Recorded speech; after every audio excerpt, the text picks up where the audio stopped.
السلام علیکم ورحمۃ اللہ تعالی وبرکاتہ۔ مرکز اہل سنت جامعہ رضویہ منظر اسلام کے یوٹیوب چینل ہم سبق درس نظامی میں آپ کا خیر مقدم ہے۔ جنہوں نے اب تک ہمارے چینل کو سبسکرائب نہیں کیا ہے وہ ضرور سبسکرائب کر لیں اور گھنٹی بھی دبا دیں تاکہ ہر اپلوڈ کی نوٹیفیکیشن اور اطلاع آپ تک پہنچتی رہے۔ ساتھ ہی ساتھ اپنے ساتھیوں سے بھی شیئر کریں اور بات پسند آئے تو لائک بھی کیا کریں۔ آپ کے سامنے اب حضرت مولانا مفتی محمد قمر صاحب اصول الشاشی کا درس دیں گے، آپ حضرات اس کو بغور سماعت فرمائیں۔ بسم اللہ الرحمن الرحیم وَكَذَلِكَ إِذَا قَالَ الْمَسْحُ رُكْنٌ فِي بَابِ الْوُضُوءِ فَلْيُسَنُّ تَسْلِيثُهُ كَالْغَسْلِ قُلْنَا لَا نُسَلِّمُ أَنَّ التَّسْلِيثَ مَسْنُونٌ فِي الْغَسْلِ بَلْ إِطَالَةُ الْفِعْلِ فِي مَحَلِّ الْفَرْضِ زِيَادَةً عَلَى الْمَفْرُوضِ كإطالة القيام والقراءة في باب الصلاة غير أن الإطالة في باب الغسل لا يتصور إلا بالتكرار لاستيعاب الفعل كل المحل وبمثله نقول في باب المسح بأن الإطالة مسنون بطريق الاستيعاب۔ آپ کا بیان چل رہا ہے جناب والا قیاس پر وارد ہونے والے اعتراضات کے تعلق سے۔ قیاس پر وارد ہونے والے اعتراضات کی تعداد کتنی تھی؟ 8 تھی۔ ان میں سے پہلا اعتراض کیا تھا؟ ممانعت۔ اس کی کتنی قسمیں ہیں جناب والا؟ 2 قسمیں ہیں۔ ایک قسم کا نام منع وصف ہے اور دوسری قسم کا نام منع حکم ہے۔ منع وصف کا مطلب تھا کہ وہ وصف جس کو علت بنایا ہے مستدل نے، مد مقابل اس وصف کے علت ہونے کا انکار کر دے۔ منع حکم کا مطلب یہ ہے کہ مستدل نے جس وصف کو علت بنایا ہے تو مد مقابل اس وصف کے علت ہونے کا تو انکار نہ کرے لیکن حکم کا کیا کر دے؟ انکار کر دے۔ منع وصف کی 2 مثالیں مصنف علیہ الرحمٰن نے پیش فرمائی۔ منع حکم کی 3 مثالیں پیش فرمائی ہیں۔ ایک مثال کا ذکر کل کے سبق میں ہو چکا، یہاں سے جو 2 مثالیں بچی منع حکم کی ان 2 مثالوں کو مصنف علیہ الرحمہ پیش فرماتے ہیں۔ ان 2 مثالوں میں سے پہلی مثال یہ ہے کہ امام شافعی رحمۃ اللہ تعالی علیہ فرماتے ہیں کہ مسح یہ باب وضو میں کیا ہے؟ رکن ہے۔ مسح باب وضو میں رکن ہے، اس لیے کہ وضو کے کتنے فرائض ہیں؟ 4۔ کیا کیا؟ چہرہ دھونا، ہاتھ دھونا، پیروں کو دھونا اور سر کا مسح کرنا۔ تو جس طریقے سے باقی 3 اعضاء کو دھونا کیا ہے؟ فرض ہے، اسی طریقے سے سر کا مسح کرنا بھی کیا ہے؟ فرض ہے۔ تو فرض ہونے کی بنیاد پر مسح بھی باب وضو میں رکن ہوا یا نہیں ہوا؟ تو امام شافعی رحمۃ اللہ تعالی علیہ فرماتے ہیں اعضائے مغسولہ پر قیاس کرتے ہوئے کہ جس طریقے سے اعضائے مغسولہ میں 3 مرتبہ دھونا یہ کیا ہے؟ سنت ہے، اسی طریقے سے فرماتے ہیں مسح بھی 3 مرتبہ کرنا یہ سنت ہوگا۔ کیوں؟ جس طریقے سے دیگر اعضاء یعنی کہ ہاتھ دھونا، چہرے کا دھونا، پیر کا دھونا یہ فرض ہیں، اسی طریقے سے مسح بھی فرض ہے۔ تو جب ہاتھ کا دھونا یا پیر کا دھونا اور چہرے کا دھونا یہ فرض ٹھہرا تو اس میں تسلیث کیا ہے؟ مسنون ہے، یعنی کہ 3 مرتبہ دھونا مسنون ہے، سنت ہے۔ تو فرماتے ہیں اسی پر قیاس کرتے ہوئے امام شافعی لہذا مسح بھی کیا ایک فرض ہے، دیگر اعضاء کی طرح مسح میں بھی تسلیث کیا ہوگی؟ مسنون ہوگی۔ مسح میں بھی تسلیث مسنون ہوگی۔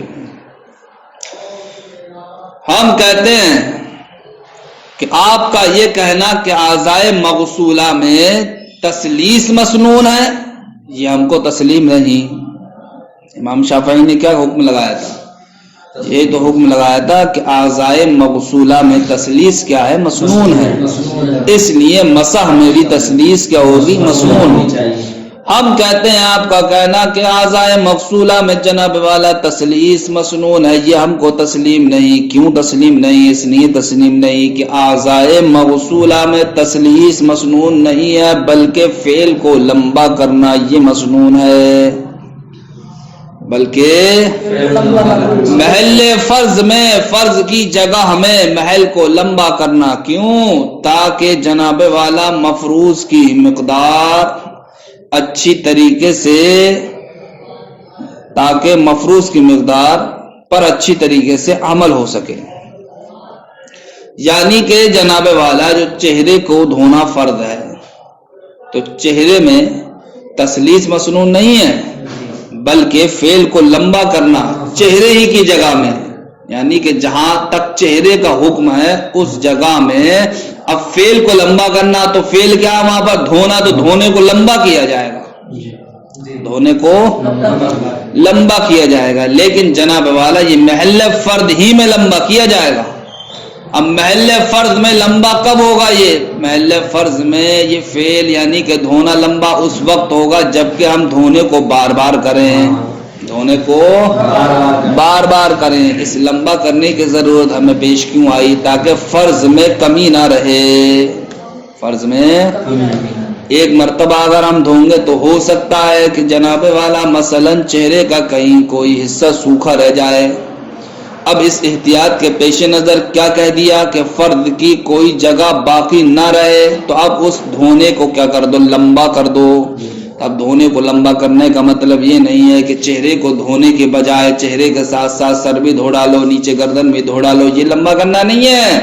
لمبا کرنے کا مطلب ہے جتنی حد ہے چہرے کی، یعنی کہ محل فرض جو چہرہ ہے، تو چہرے کے جہاں تک حد ہے اسی میں دھونے کو لمبا کیا جائے گا۔ اب اسی میں دھونے کو لمبا کرنے کا مطلب یہ ہوگا کہ اب دھونے کو مقرر کیا جائے، دھونے کو مقرر کیا جائے، یعنی کہ بار بار دھویا جائے۔ کیا کیا جائے؟ بار بار دھویا جائے۔ تو اب حاصل کلام یہ ہے کہ اعضائے مغسولہ میں غسل میں تسلیس مسنون نہیں ہے، بلکہ اعضائے مغسولہ میں فعل کو محل فرض میں لمبا کرنا یہ مقصود ہے۔ یہ الگ بات ہے کہ اطالت فعل یعنی فعل کو لمبا کرنا محل فرض میں یہ تکرار سے حاصل ہوگا، یہ الگ بات ہے، تکرار سے حاصل ہوگا۔ سمجھ گئے؟ تو امام شافعی رحمۃ اللہ تعالی علیہ نے اعضائے مغسولہ میں جو حکم لگایا تھا کہ غسل میں تکرار کیا ہے؟ مسنون ہے، تو ہم نے اسی حکم کا کیا کر دیا؟ انکار کر دیا، اور ہم نے یہ ثابت کر دیا کہ جناب والا غسل میں تکرار مسنون نہیں ہے، بلکہ غسل میں اطالت فعل مسنون ہے، اطالت فعل مسنون ہے۔ یہ الگ بات ہے کہ اطالت فعل کا تحقق تکرار ہی سے ہوگا، تو ڈائریکٹ جناب والا تکرار یہ مسنون نہیں ہو رہی ہے، بلکہ اطالت فعل کے واسطے سے مسنون بن رہی ہے، اور امام شافعی ڈائریکٹ اس کو کیا بنا رہے تھے؟ مسنون بنا رہے تھے۔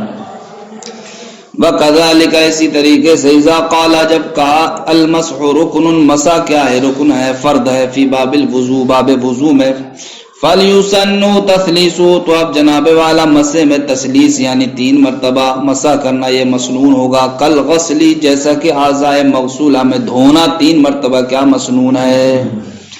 قلنا ہم کہیں گے لا نسلم، ہم یہ تسلیم نہیں کرتے ان التثلیث مسنون فی الغسل، کہ جناب والا اعضائے مغسولہ میں دھونے میں مسنون تثلیث ہے، یہ بات ہم کو تسلیم نہیں۔ بل اطالت الفعل، بلکہ جناب والا فعل کو لمبا کرنا یعنی کہ دھونے کو لمبا کرنا، فی محل الفرض، محل فرض میں، زیادتاً زیادتی کرتے ہوئے، علی المفروض، مفروض کی مقدار پر، یہ جناب والا کیا ہے؟ مسنون ہے۔ کاطالت القیام والقراءۃ فی باب الصلاۃ، جس طریقے سے جناب والا قیام کو لمبا کرنا اور قرات کو لمبا کرنا یہ جناب والا باب صلاۃ میں کیا ہے؟ مسنون ہے۔ قیام کو لمبا کرنا اور قرات کو جناب والا لمبا کرنا باب صلاۃ میں مسنون ہے۔ کیوں مسنون ہے؟ تاکہ فرضیت کی ادائیگی میں کوتاہی نہ ہونے پائے، فرضیت کی ادائیگی میں کوتاہی نہ ہونے پائے۔ اسی طریقے سے جناب والا باب وضو میں فعل کو لمبا کرنا یہ بھی کیا ہے؟ مسنون ہے، تاکہ جو باب وضو میں جن اعضاء کا دھونا یا جن اعضاء کا مسح کرنا یہ فرض ہے تو اس فرض میں کوئی کمی نہ آنے پائے۔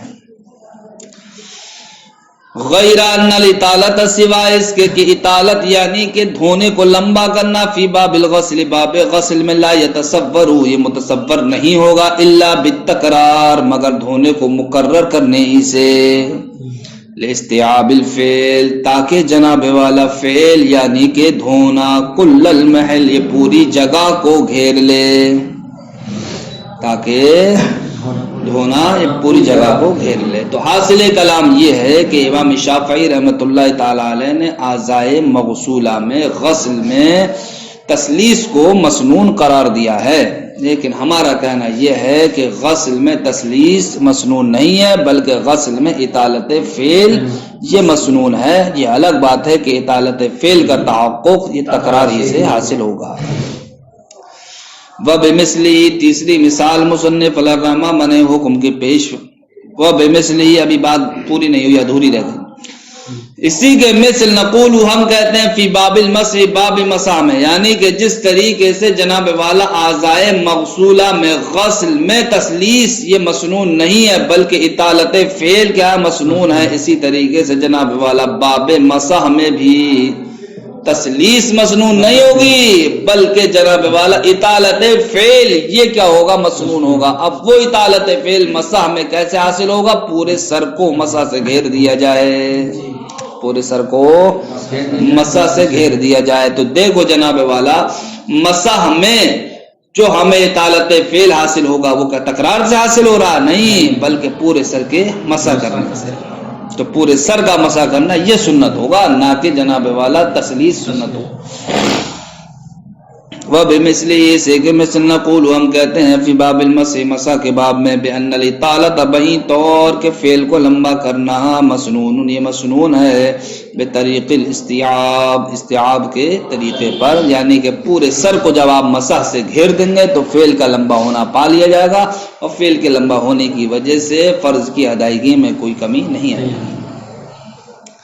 وَكَذَلِكَ، یہاں سے تیسری مثال پیش فرماتے ہیں امام شافعی رحمۃ اللہ تعالی علیہ، فرماتے ہیں کہ اگر کسی انسان نے گیہوں کو گیہوں کے بدلے میں بیچا، تو امام شافعی رحمۃ اللہ تعالی علیہ فرماتے ہیں کہ جناب والا اگر کوئی انسان گیہوں کو گیہوں کے بدلے بیچے، غلے کو غلے کے بدلے بیچے، تو اب اس میں شرط کیا ہے جناب والا؟ قبضہ کرنا شرط ہے، قبضہ کرنا شرط ہے۔ کس کے نزدیک؟ امام شافعی کے نزدیک۔ ہمارے نزدیک جناب والا قبضہ شرط نہیں ہے۔ امام شافعی نے یہ قبضے کی شرط کی جو حکم لگائی ہے وہ قائبہ نقود پر قیاس کرتے ہوئے، اگر کوئی انسان پیسے کو پیسے کے بدلے بیچتا ہے تو امام شافعی رحمۃ اللہ تعالی علیہ فرماتے ہیں اس میں قبضہ کرنا کیا ہے؟ شرط ہے۔ لہذا یہاں پر بھی وہ غلے کو غلے کے بدلے بیچ رہا ہے تو اس میں بھی جناب والا مجلس ہی میں قبضہ کرنا شرط ہوگا، مجلس ہی میں قبضہ کرنا شرط ہوگا۔ تو نقود میں انہوں نے کیا حکم لگا دیا؟ نقود میں حکم یہ لگا دیا کہ جب ہم نقود کو نقود کے بدلے بیچیں تو مجلس میں قبضہ کرنا کیا ہے؟ شرط ہے۔ ہم کہیں گے جناب والا آپ کا یہ کہنا کہ نقود کی بے میں قبضہ کرنا شرط ہے، یہ ہم کو تسلیم نہیں، نقود کی بے میں قبضہ کرنا شرط ہے، یہ ہمیں تسلیم نہیں۔ کیوں تسلیم نہیں صاحب؟ اس لیے تسلیم نہیں کہ باب نقود میں جناب والا شرط قبضہ کرنا نہیں ہے، بلکہ باب نقود میں شرط نقود کو متعین کرنا ہے، نقود کو متعین کرنا ہے۔ نقود کو کیوں متعین کرنا ہے؟ تاکہ جناب والا یہ بے جو نقود کی ہم کر رہے ہیں یہ بے نسیہ نہ ہو جائے، بھول کی بے نہ ہو جائے، یا آرٹیکل کی بے نہ ہو جائے۔ تو باب نقود میں جناب والا جو چیز شرط ہے وہ کیا ہے؟ نقود کی تعیین، نقود کی بے نسیہ سے بچنے کے لیے نقود کی تعیین، پیسوں میں تعیین، پیسوں کو متعین کرنا یہ شرط ہے۔ اب یہ الگ بات ہے کہ نقود کی تعیین یہ قبضے ہی سے ہوگی، نقود کی تعین تو اب باب نقود میں جناب والا قبضہ شرط ہوا یا تعین شرط ہوئی؟ تعین شرط ہوئی. اب تعین کے تحقق کے لیے قبضہ ضروری ہوا. اور آپ نے کیا کہا تھا کہ باب نقود میں جناب والا قبضہ شرط ہے، اس لیے ہمیں آپ کا یہ حکم تسلیم نہیں ہے. فرماتے ہیں اسی طریقے سے کہا جائے التقابض فی بیع الطعام بالطعام شرط، بیع طعام بالطعام میں قبضہ کرنا شرط ہے. کالنقودی، جس طریقے سے بیع نقود بالنقود میں. قلنا، ہم کہیں گے لا نسلم، ہم کو یہ تسلیم نہیں کہ ان التقابض شرط فی باب النقود، کے باب نقود میں قبضہ کرنا شرط ہے، یہ بات ہم کو تسلیم نہیں. تو پھر کیا ہے جناب والا شرط؟ تو فرماتے ہیں بل الشرط تعین ہوا باب نقود میں شرط نقود کو متعین کرنا ہے. کیوں؟ کئی لا یکون بیع النسیتی بالنسعہ، تاکہ یہ جناب والا بیع اٹکل کی بیع نہ ہو جائے، تاکہ یہ بیع اٹکل کی بیع نہ ہو جائے. اس لیے کہ اٹکل کی بیع کرنا یہ کیا ہے؟ حرام ہے. تو بیع حرام سے بچانے کے لیے جناب والا باب نقود میں اس کو متعین کرنے کی شرط لگا دی گئی. غیر ان النقود، سوائے اس کے کہ نقود لا تتعین، یہ متعین نہیں ہوں گے الا بالقبض عندنا، مگر جناب والا ہمارے نزدیک قبضے ہی سے. تو اب قبضہ کرنا ڈائریکٹ شرط نہیں ہے باب نقود میں، بلکہ باب نقود میں نقود کو متعین کرنا یہ شرط ہے تاکہ حرام کی بیع سے بچا جا سکے. ہاں یہ الگ بات ہے کہ اس تعین کے لیے تقابض چاہیے، قبضہ چاہیے. السلام علیکم ورحمۃ اللہ.